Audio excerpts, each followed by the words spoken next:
Our programs offer many languages. Please visit suprememastertv.com/schedule. Nos programmes offrent plusieurs langues. Veuillez visiter suprememastertv.com/schedule.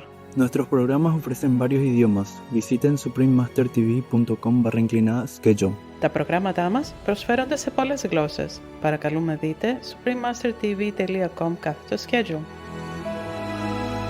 The well-being of mankind, he declares, its peace and security are unattainable unless and until its unity is firmly established. So powerful is the light of unity, is his further testimony, that it can illuminate the whole earth. Please keep watching to find out more.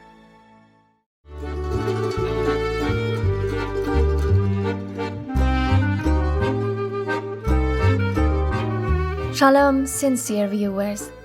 Shalom means hello in Hebrew. I am Malka. The inspired Israeli people rejoice in your efforts of spreading the vegan way of living. May God's divinity forever be with you and your loved ones.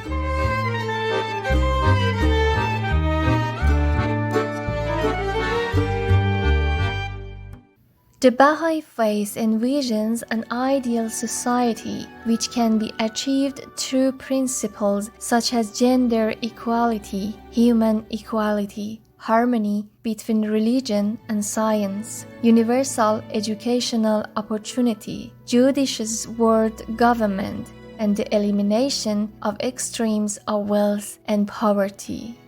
Baha'i followers see this noble society as a real goal to be pursued in everyday life. The Baha'i faith was founded by Bahá'u'lláh, the enlightened prophet. He and his teachings are believed to be prophesied in Buddhism, Christianity, Islam, Hinduism, and other religions. In the Baha'i faith, Abdul-Baha is the appointed center of Baha'u'llah's covenant and ordained the establishment of the Universal House of Justice, and Shoghi Effendi is the appointed guardian of the Baha'i faith. The Universal House of Justice and the guardian are to apply the principles, promulgate the laws, protect the institutions, and adopt the Baha'i faith in the ever-changing society. Shoghi Effendi was not just a translator, but also the designated authoritative power to interpret the Baha'i writings. The majority of his writings were in the style of letters with Baha'is from all parts of the world. Today, we present to you an excerpt from The Unfoldment of World Civilization Letters by Shoghi Effendi. For more information, please visit Baha'i.org. Unification of the whole of mankind is the hallmark of the stage which human society is now approaching. Unity of family, of tribe, of city-state, and nation have been successively attempted and fully established. World unity is the goal towards which a harassed humanity is striving. Nation building has come to an end.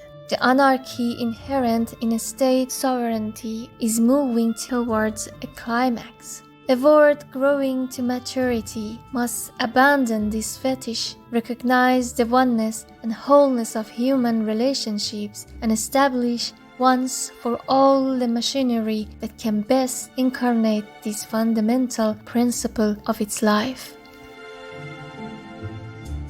A new life, Baha'u'lláh proclaims, is in this age stirring within all the peoples of the earth, and yet none has discovered its cause or perceived its motive. O ye children of man, he thus addresses his generation. The fundamental purpose animating the faith of God and his religion is to safeguard the interest and promote the unity of the human race. This is the straight path, the fixed and immovable foundation. Whatsoever is raised on this foundation, the changes and chances of the world can never impair its strength, nor will the revolution of countless centuries undermine its structure. The well-being of mankind, he declares, its peace and security are unattainable unless and until its unity is firmly established. So powerful is the light of unity, is his further testimony, that it can illuminate the whole earth. The one true God, he who knows all things, himself testifies to the truth of these words. This goal excels every other goal, and this aspiration is the monarch of all aspirations. He who is your Lord, the All-Merciful, he moreover has written, cherish in his heart the desire of beholding the entire human race as one soul and one body. Haste ye to win your share of God's good grace and mercy in this day that eclipses all other created days. One of the great events, affirms Abdu'l-Baha, which is to occur in the day of manifestation of that incomparable branch, is the hoisting of the standard of God among all nations. By this is meant that all nations and kindreds will be gathered together under the shadow of this divine banner, which is no other than the lordly branch itself, and will become a single nation. Religious and sectarian antagonism, the hostility of races and peoples, and differences among nations will be eliminated. All men will adhere to one religion, will have one common faith, will be blended into one race and become a single people. All will dwell in one common fatherland, which is the planet itself.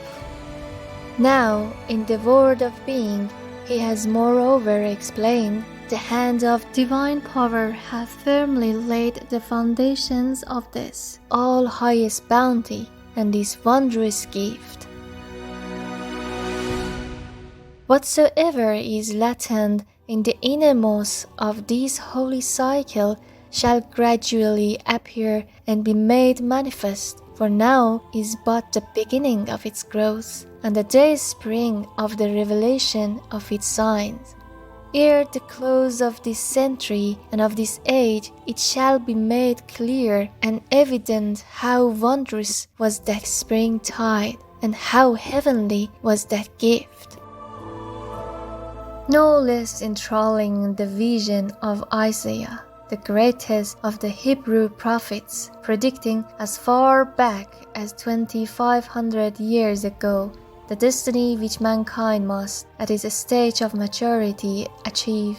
And he, the Lord, shall judge among the nations, and shall rebuke many people, and they shall beat their swords into plowshares, and their spears into pruning hooks. Nation shall not lift up sword against nation, neither shall they learn war any more.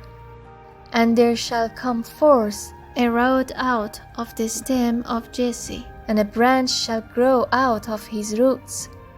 And he shall smite the earth with the rod of his mouth, and with the breath of his lips shall he slay the wicked.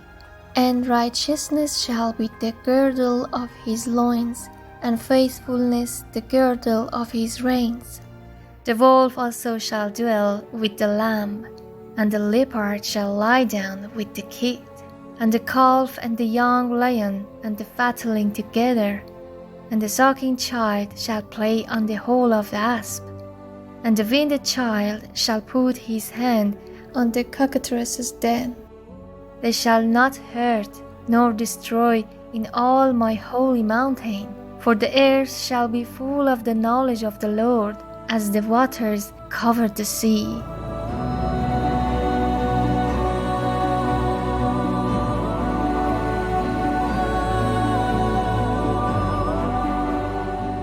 The writer of the Apocalypse, prefiguring the millennial glory which a redeemed, a jubilant humanity must witness, has similarly testified. And I saw a new heaven and a new earth. For the first heaven and the first earth were passed away, and there was no more sea. And I, John, saw the holy city, New Jerusalem, coming down from God out of heaven, prepared as a bride adorned for her husband. And I heard a great voice out of heaven saying, Behold, the tabernacle of God is with men, and he will dwell with them, and they shall be his people. And God himself shall be with them, and be their God.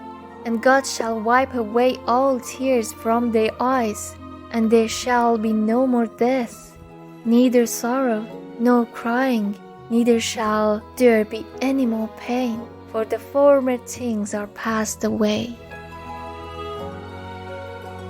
Who can doubt that such a consummation, the coming of age of the human race, must signalize in its turn the inauguration of a world civilization such as no mortal eye has ever beheld or human mind conceived?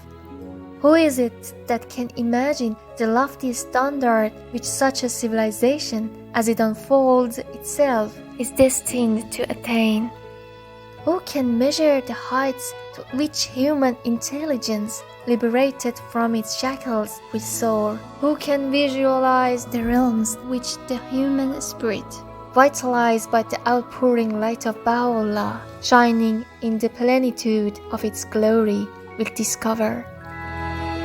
What more fitting conclusion to this theme than these words of Bahá'u'lláh, written in anticipation of the golden age of his face, the age in which the face of the earth from pole to pole will mirror the ineffable splendors of the Abha paradise. This is the day on which nothing can be seen except the splendors of the light that shine from the face of thy Lord, the gracious, the most bountiful. Verily, we have caused every soul to expire by virtue of our irresistible and all-subduing sovereignty. We have then called into being a new creation as a token of our grace unto men. I am verily the all-bountiful, the Ancient of Days. This is the day on which the unseen word cries out, Great is thy blessedness, O earth, for thou hast been made the footstool of thy God, and been chosen as the seat of his mighty throne. The realm of glory exclaims, Would that my life could be sacrificed for thee! For he who is the beloved of the All-Merciful has established his sovereignty upon thee through the power of his name that has been promised unto all things, whether of the past or of the future.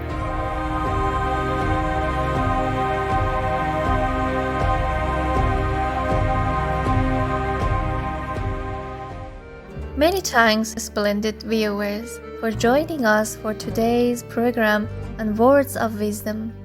Coming up next is Celebrating the Sacred Motherhood, Part 2 of 5, right after noteworthy news here on Supreme Master Television. May your lives and spiritual paths always be illuminated by the divine light. Our programs offer many languages. Please visit suprememastertv.com/schedule and suprememastertv.com/WOW.